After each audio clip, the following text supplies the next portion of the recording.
এই যে মুরগি পালা শুরু করলাম।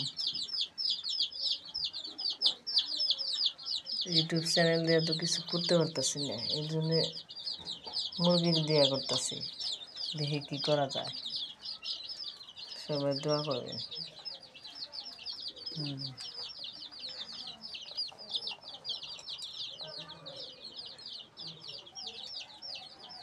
বড় মুরগিও কিনবো ইনশাল্লাহ, সামনে নতুন ভিডিও পাবেন।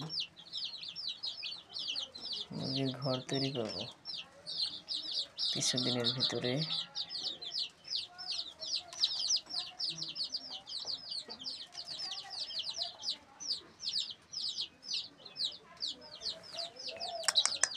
আয় আয় আয় আয় আয় আয় আয়, খেলা করে ভালোই লাগে।